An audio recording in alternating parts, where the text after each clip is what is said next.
शहर कायद का मौसम इस वक्त खुश खुनक और धुंध आलूद है। महकमा मौसमियात के मुताबिक रात और सुबह के औकात में मौसम मजीद सर्द और धुंध आलूद रहने का इम्कान है। मजीद तफसीलात जानते हैं नुमाइंदा 5 न्यूज़ राशिद खान से। राशिद, बताइएगा। जी, इस वक्त कराची में जो मौसम की ताज़ा तरीन सूरत हाल है, महकमा मौसमियात ने जो पेशगोई की है कि आज कराची में तकरीबन सारा दिन जो है हवाएं चलेंगी।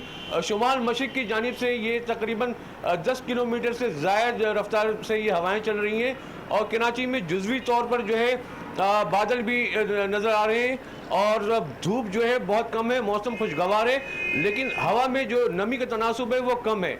जो आज सबसे कम दर्जा हरारत रिकॉर्ड किया गया वो कराची में वो 13 डिग्री सेंटीग्रेड था और ज़्यादा से ज़्यादा दर्जा हरारत जो है वो 26 सेंटीग्रेड जो है रिकॉर्ड किया गया। आज शाम को खुनकी में कुछ इजाफे का इम्कान है, ये कहना है महकमा मौसमियात का। जी।